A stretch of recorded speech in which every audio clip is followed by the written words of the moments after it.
সন্তান প্রতিবন্ধী কেন হয়? উল্টাপাল্টা সমাজে অনেক কথাই আছে দেখবেন।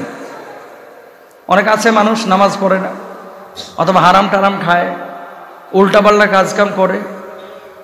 সন্তানের কিন্তু কোনো দোষ নাই। জেনা ব্যভিচার অনেক সময় বিয়ের পরে বাপ মা করে, আছে না? আস্তাগফিরুল্লাহ, এটা মৃত্যুদণ্ডের অপরাধ।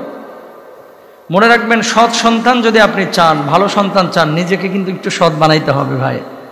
নিজে সৎ না হলে ভালো সন্তান আশা করা যায় না। কারণ আল্লাহ তো আপনার দোয়া কবুল করবেন। তো আল্লাহর কাছে যদি দোয়া করেন আল্লাহ কবুল করবেন, দোয়াই করেন না, বলেনই না, কিভাবে ভালো সন্তান আল্লাহ দিবে?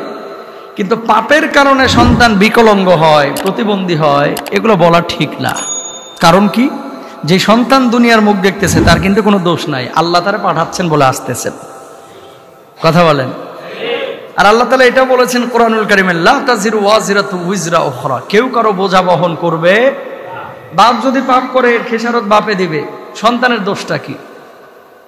তো উল্টাপাল্টা কথা। বউয়ের প্রথম বাচ্চাটা দেখা গেছে যে অটিজম, অথবা দেখা গেছে একটু বাঁকা চোখে তাকায়, মানে টেরা, আপনারা যাকে বলেন ট্যাগরা, আবার অনেকে বলে দেড় ব্যাটারি। নাউজুবিল্লাহ বলেন। এই সমস্ত কথা বলবেন না। এই যে দেড় ব্যাটারি, ট্যাগরা, টেরা, এই সমস্ত কথাগুলো বলবেন না। এগুলো আল্লাহর আদেশের, আল্লাহর পছন্দের, আল্লাহর সিদ্ধান্তের বিপক্ষে অবস্থান নেওয়া হয়। কারণ আল্লাহ যারা বাঁকা চোখ দিছে, আপনি তারা সোজা করতে পারবেন? আপনারও খেয়াল করবেন, শরীরের মধ্যে লুঙ্গির নিচেও হতে পারে, লুঙ্গির ওপরও হতে পারে, এমন কিছু খুঁত আছে যেটা মানুষ দেখে না, কিন্তু আপনি ঠিকই দেখেন। তা আপনি কেন বলেন আরেকজনের এরকম কথা? বলবেন না ইনশাল্লাহ বলেন। বউরা এরকম একটু উল্টাপাল্টা যদি পেট থেকে বাচ্চা বাইর হয়, বউ কি বাচ্চা বানায়? রুটির মতো খামিরা করে বানায়, যা পেটে ঢুকায়? দেখে বাচ্চার একটু ত্রুটি হয়েছে, কয় তোর মতো এই চামুন্ডা বিয়ে করেই আমি বিপদে পড়ছি, তোর পেট থেকে ভালো কিছু তো বাইর হয় না। নাউজুবিল্লাহ বলেন। যারা এমন কথা বলে এরা স্বামী নামের কলঙ্ক, এরা জালেম। এরা কি? জোরে বলেন না, জালেম। মনে রাখবেন, বউ কিন্তু একা সন্তান জন্ম দেয় নাই, এখানে কিন্তু আপনারও অংশ আছে। আছে না নাই? আপনার শুক্রাণু বউয়ের ডিম্বাণু। তো বউরে খালি দোষ দেন কেন? বউরে দোষ দিবেন না। বারবার বারবার মেয়ে হচ্ছে, বিয়ে আর একটা কর্ম পাবো না, আর একটা করছে, হেডা এখন মাইয়া হয়। আর একটা কর্ম, তোর থেকেও ছেলে হবে না, হেডারও মাইয়া হয়। এখন কি করতে হবে? বিয়ে দরকার নাই, ঝাড়ের বাঁশ কাটবেন আর মাথার উপরে দিবেন বাড়ি। এটাই হচ্ছে এর ওষুধ। কারণ কি? এর মাথায় সমস্যা আছে। মেয়ে কখনো বউয়ের দোষে হয় না, আল্লাহ দিয়েছে তাই হয়েছে। কথা বলেন। আর ডাক্তাররা এখন, বর্তমান ডাক্তাররা বলতেছে যে শুধু মেয়ের কারণে, মেয়ের ডিম্বাণুর কারণে কিন্তু মেয়ে সন্তান হয় না, মেয়েদের চাইতে ছেলেদের দোষ বেশি থাকে, এই কারণে এটা হয়। তো যাই হোক, দোষ কার, এদিকে যাব না। আমি বলতেছি ছেলে হোক মেয়ে হোক, সব কিছু দেন আল্লাহ। তা আপনি এটার উপরে শুকরিয়া আদায় করেন।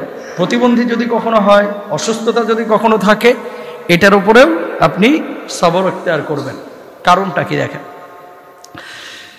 হাদিসে কুদসি এর মধ্যে আসছে, আল্লাহ রাব্বুল আলামিন বলছেন কি, দুনিয়ার বুকে এমন কোন ব্যক্তি যদি থাকে যাকে চোখ দেওয়া হয় নাই, আর ওই ব্যক্তি যদি চোখ না থাকার পরেও ধৈর্য ধারণ করে, আল্লাহ রাব্বুল আলামিন ওই ব্যক্তিকে জান্নাত ছাড়া কোনো প্রতিদান দিবেন না। বলুন সুবহানাল্লাহ। এখান থেকে বোঝা যায়, কোনো মানুষের যদি পা না থাকে, কোনো মানুষের যদি হাত না থাকে, কোনো মানুষের যদি দেহের কোনো প্রবলেম থাকে, অঙ্গ প্রত্যঙ্গের প্রবলেম থাকে, তাহলে আল্লাহ রাব্বুল আলামিন ওই যুবককে, ওই নারীকে, ওই যুবতীকে, ওই বাপ মাকে কিয়ামতের ময়দানে ধৈর্য ধারণ যদি দুনিয়ার জিন্দেগিতে করে, জান্নাতের ফয়সালা করবেন। বলুন সুবহানাল্লাহ। যেন তেন হাদিস না, হাদিসে কুদসির মধ্যে আছে, শর্ত একটাই, ধৈর্য ধারণ করতে হবে। অনেক সময় দেখবেন যে কিছু পাগল এই কি বলে, বাপ মা বুড়ো হয়ে গেছে, তাও মা ছাড়া কিছু বোঝে না, সন্তানের বয়স 32 বছর, পাগল আছে না কিছু, মানে পাগল হয়ে গেছে। এই যে 32 বছর 33 বছর বুড়ি মা কাঁধে পিঠে কাঁখে করে নিয়ে মানুষ করতেছে, আপনি মনে করেন না এটার কোনো প্রতিদান নাই?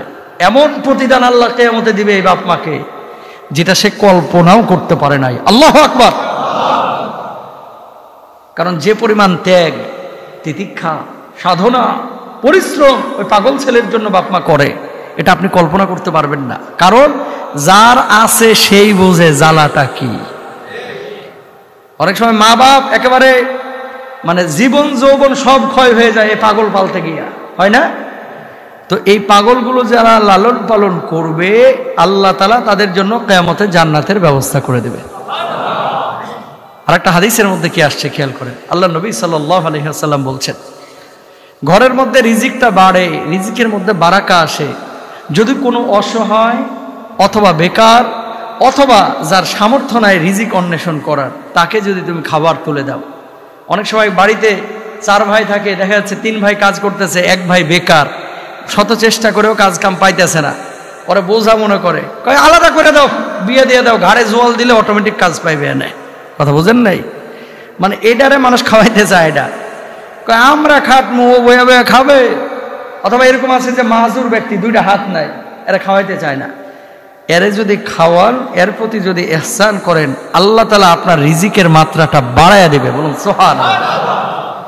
পরিবারের মধ্যে কেউ যদি থাকে এরকম, বাপ মা হোক, সন্তান সন্ততি, ভাই যারা অসহায়, এদের জন্য যদি খাবারের বন্দোবস্ত করেন, তাহলে আল্লাহ তাআলা আপনার রিজিকের মধ্যে বারাকা দিয়ে দিবেন। সুবহানাল্লাহ। এই জন্য বেকার, অসহায়, পাগল, প্রতিবন্ধী, অটিজম, অটিস্টিক এই ধরনের ইফেক্টে যারা প্রভাবান্বিত, তাদেরকে কখনো আপনারা খাটো করে দেখবেন না, ছোট করে দেখবেন না। এদের সঙ্গে ভালো আচরণ করবেন, ভালো করে কথা বলবেন, এদের দায়িত্ব নেবেন। দেখবেন কোন দিক থেকে আল্লাহ পুষায় দিচ্ছে টেরও পাবেন না। আর এগুলোকে যদি আপনি বোঝা মনে করেন, তাহলে যেন আল্লাহর সিদ্ধান্তকে আপনি বোঝা মনে করলেন। কেন আপনি বোঝেন না? আরেকজনের চোখ টেরা পোলা দেখে আপনি নাক ছিটকান, নিজের ছেলের সাথে খেলতে দেন না, 1 হাত নাই তাই প্রতিবন্ধীর সাথে মিশতে দেন না। আপনার সন্তানরা আল্লাহ বানাইলে কি করতেন? আপনার সন্তানকে আল্লাহ বানাইতে পারেন না? একটা অ্যাক্সিডেন্টই যথেষ্ট, 2 পা কাটে ফেলাইতে হয়, আছে না? যে অ্যাক্সিডেন্ট করে এমন ভাবে ট্রাকটা গেছে 2 পায়ের উপর দিয়ে, আবার ট্রেন গেছে, এই পার রাখা যাবে না, লুহা লক্কল বাঁশ রড সিমেন্ট লাগায়ও আর পা জোড়া লাগবে না, ডাক্তার বলে কাইটা ফেলেন। তো আপনার ছেলে তো এখন 2 পা হারা, এখন কি করবেন? আগে তো আপনি খেলতে দেন নাই, আগে মিশতে দেন নাই, ওর সাথে মিশিস না।